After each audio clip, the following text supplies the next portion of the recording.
Hey, Dr. Earl here with some shirtless thoughts. So, Jim Cornette has slandered the great, the one, the only Joe Cronin for no apparent reason. Well, in Joe Cronin's honor, I will gladly say this. Cronin is a family man. He has 3 kids. He has a lovely lady named Leah. He has a great brand. He has monetized this. He has Out of Nowhere. He has his Raw and SmackDown reviews.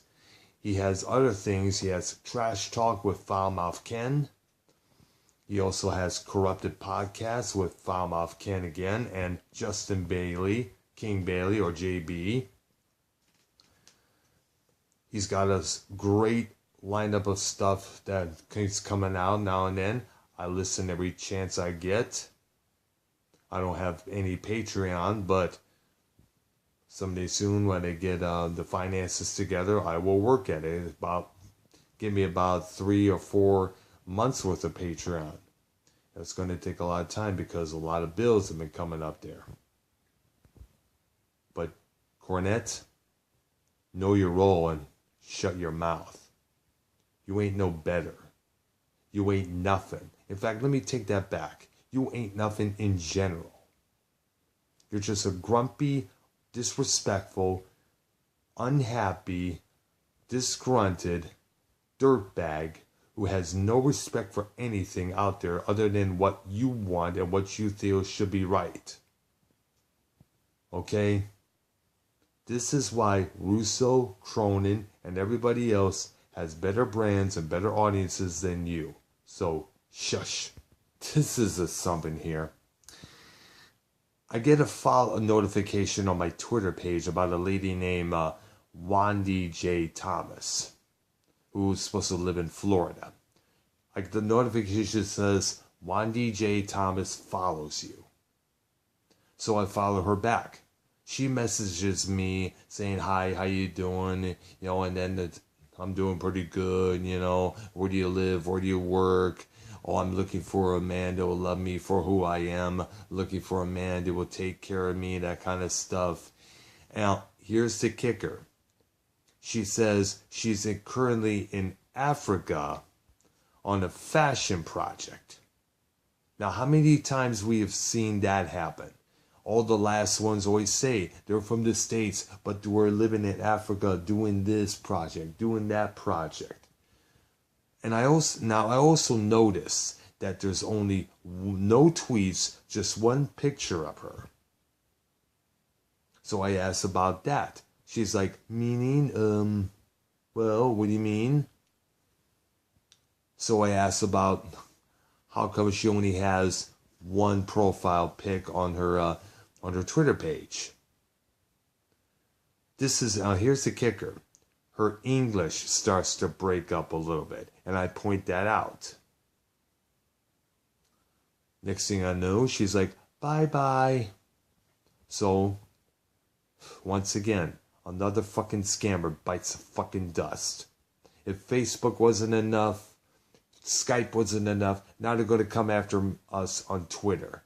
Be on guard, folks.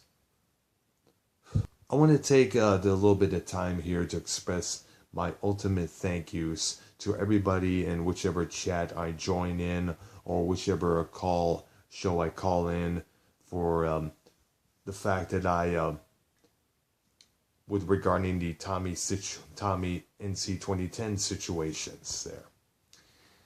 Now, let me make this clear. I don't hate Tommy, but he does have a lot of answering back to do. Now, I tried to address one little thing on this recent Monetize This. And when the subject about these fake gay porn channels on his subscription page, Tommy said it was possibly his friend James that was putting it on, subscribing them behind Tommy's back. So, as a suggestion, Joe, have Tommy, James, and Hamza on your next Monetize This, all 3 of them, so we can get the whole facts. Because from what it looks like, some people are fucking with Tommy. This has happened before. There was one autistic kid out there who was led to believe that he was going to do the ice bucket challenge.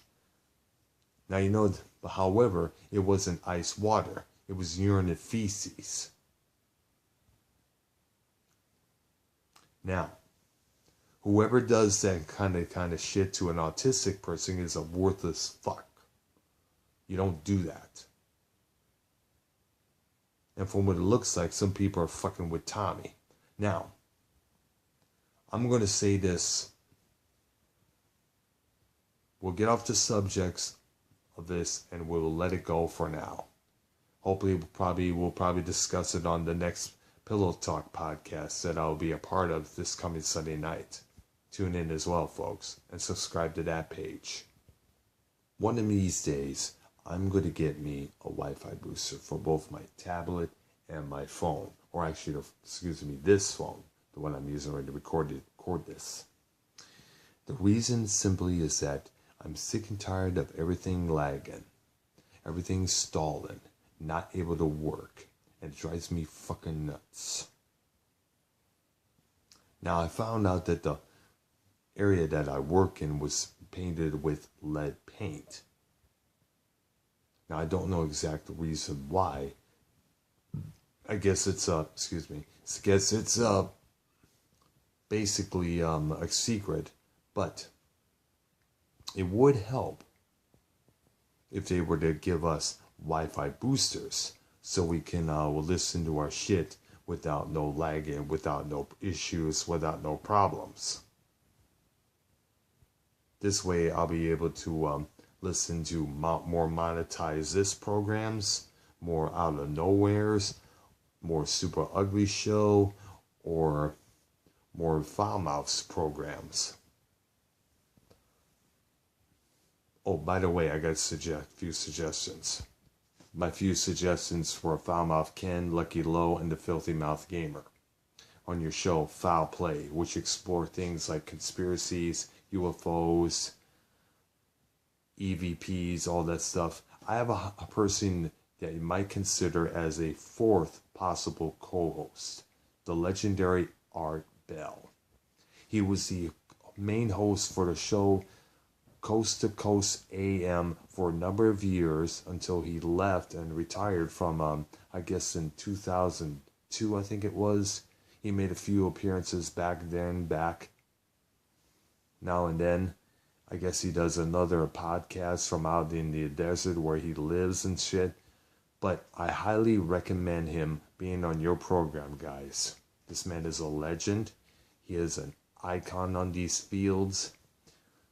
And an interesting person to talk to. He can tell you some conspiracies and some stories that he learned through all the guests he had on his program throughout the years. Also, one thing would be cool to discuss the audio recordings of Bigfoot and various EVPs throughout the years. These things are really interesting to listen to. And they're also scary as fuck. Especially the Bigfoot audio recordings I remember hearing on Coast to Coast AM back in 2002.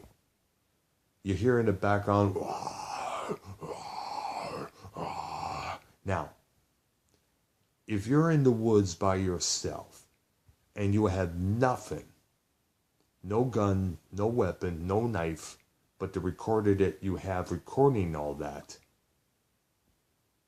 you're going to do, and you hear that in the background, you're going to do two things. You're going to shit your pants, and you're going to run like fucking hell.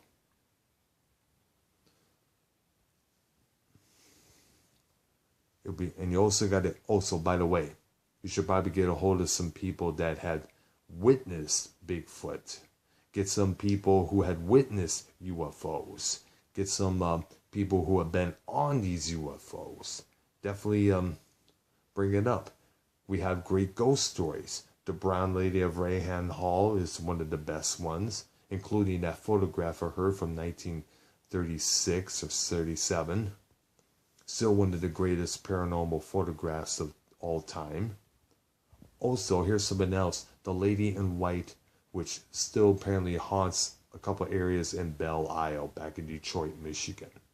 Rumor has it that she was supposed to get married, but something happened along the way. She committed suicide, and now she roams the area in the same wedding dress that she wore when she did it. Definitely, that should be definitely brought up. That's all for now. I'm Dr. Earl. Thank you for watching. Subscribe to my channel. Have a good one.